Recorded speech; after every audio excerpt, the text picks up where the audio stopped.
In 1879, a group of elite scientists and medical professionals in the city of Hinamizawa, Japan, studied the effects of various psychological torture methods upon children who were willingly entered into the program by their guardians. Extreme widespread poverty made such volunteers plentiful due to the promise of a slight government compensation. Within the first few weeks of the program, however, mass suicides and unexplained tragedies resulted in widespread panic and unwanted investigations, leading to the cease of all further tests and the disbandment of the program. The studies have since been covered up, buried, forgotten. One study, however, was recently rediscovered. Several notebooks pertaining to a study name, the Hinamizawa child experiment, were found in an old wooden box which looked as though it had barely avoided being torched.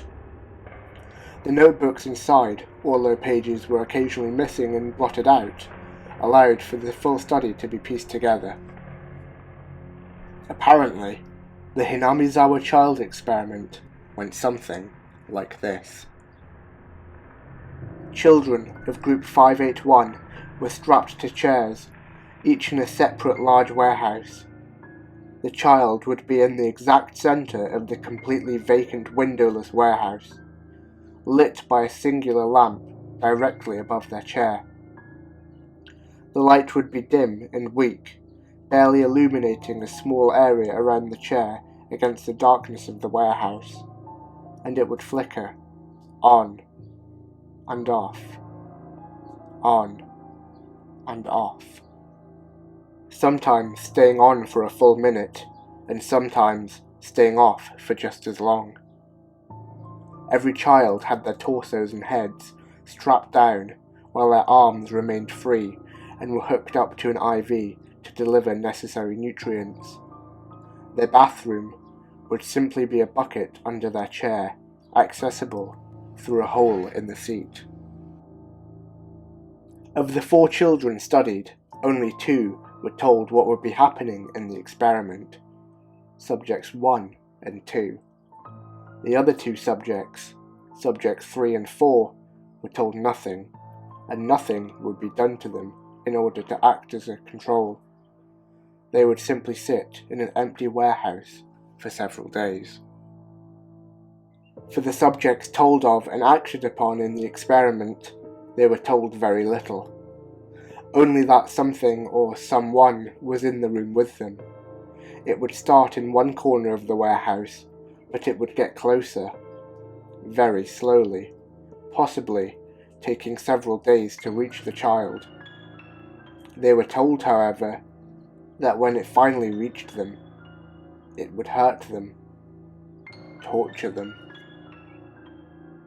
Upon being told this, Subject 1, the first to be informed, yanked the IV needle from his arm and proceeded to stab his own throat with it repeatedly. The scientists tried to restrain him, but his windpipe filled with blood and collapsed before anything could be done. Seconds later, Subject 1 was dead. Modifications to the experiment were made before informing Subject 2 and the newly recruited 5 as a replacement for 1 about any of what they would be experiencing. Now, only the arm with the IV in it would be free, with the other strapped down. This would allow for bowel movements to be performed while making a similar suicide impossible. With the modifications in play, Subject 2 and 5 were informed of the experiment, while the other 2 were told nothing, and nothing would be in the room with them.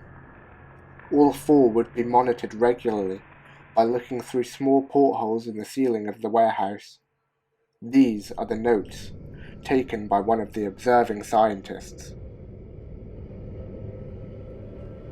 Day 0. Time 5 hours, 54 minutes into experiment. Distance from subject 231 feet. Subject 2 appears anxious and is frantically attempting to move his head, presumably trying to locate the thing in the warehouse.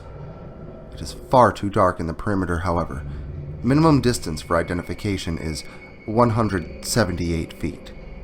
Subject 5 has eyes shut tightly, with clenched fists, and seems to be muttering a phrase over and over. The law, or perhaps Tella. Subject seems to be taking steps so as to not see the thing nor admit to its presence. Control Group Subject 3 seems bored and is humming to himself. Subject 4 appears to be asleep. Day 1, time 27 hours, 36 minutes into experiment. Distance from subject, 205 feet. Subject 2 goes to the bathroom. Day 1, time 27 hours, 46 minutes into experiment. Distance from subject, 199 feet. Subject 5 appears to have fallen asleep. Control Subject 3 appears to be whistling to himself, swinging his legs back and forth. Subject 4 goes to the bathroom. Day 1, time 38 hours, 12 minutes into experiment. Distance from subject, 180 feet. Subject 2, labored breathing is present, and the subject is fighting the restraints and looking off into the distance.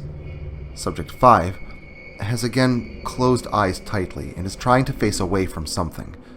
Mumbling of phrases has developed into clear repeated speech. Actual translation appears to be, "They lied, they lied." Control Subject 3 is asleep. Subject 4 looks slightly anxious for some reason. Seems to be breathing heavy. Day 2, time 49 hours, 27 minutes into experiment. Distance from subject, 160 feet. Subject 2, thing is now barely visible in the distance.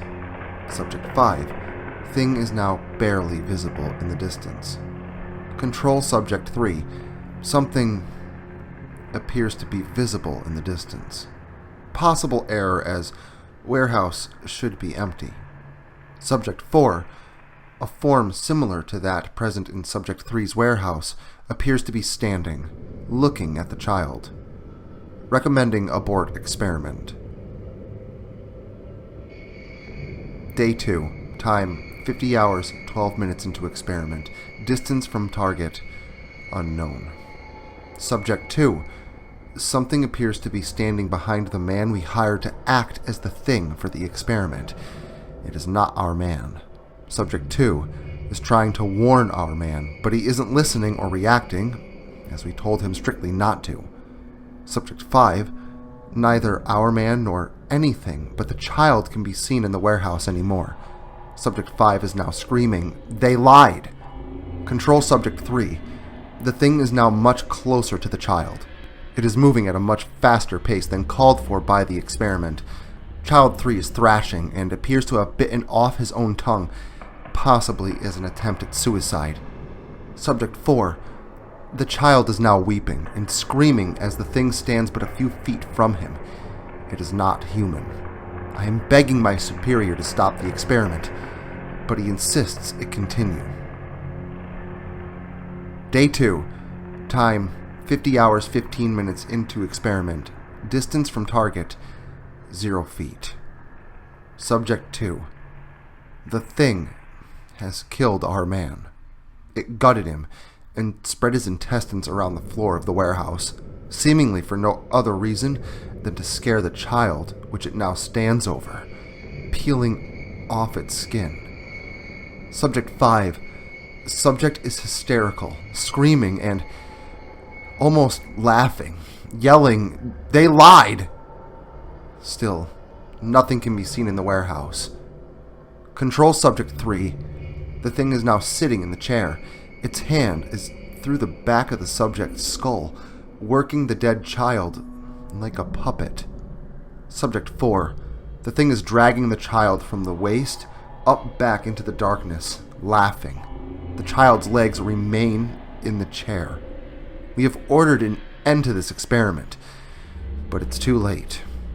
This next piece could be found as a side note in one of the notebooks.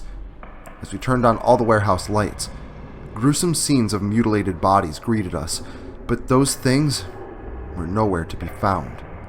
Fortunately, Subject 5 had survived the experiment somehow.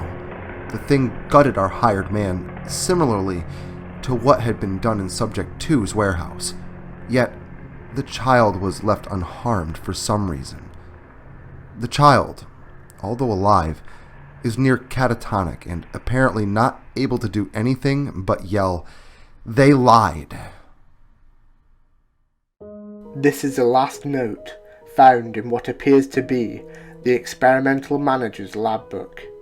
It reads, "Today I visited Subject 5 in the hospital. He had slipped into a coma shortly after the experiment ended and has stayed that way for over a week now. I didn't know what I expected from my visit, but I had to let him know that I was sorry. Sorry for everything that happened. Sorry for prolonging the experiment. Sorry for subjecting him to one of those things." I approached his bed and sat on the chair next to it.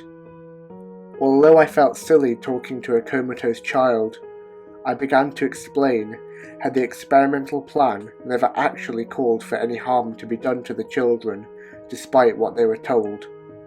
I explained how it was meant to give us insight. His eyes fluttered. I gasped and leaned in as he started to mumble something. Something all too familiar. "They lied." "They lied about what?" I asked. "Who lied?" "You did," he said, as his eyes slowly opened and looked directly into mine. "What did I lie about?"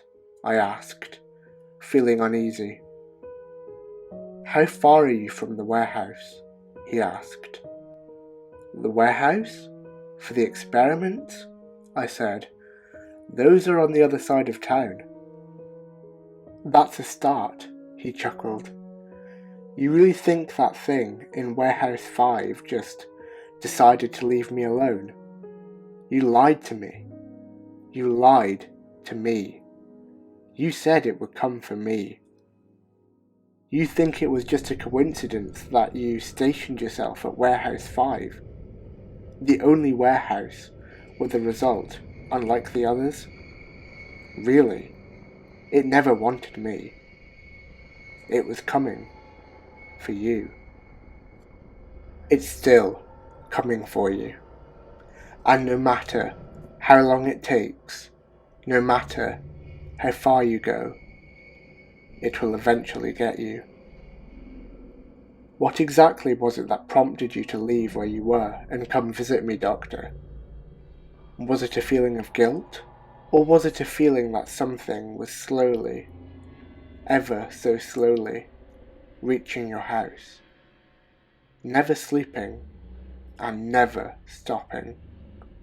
And when it finally gets you, and believe me, it will hurt you, torture you,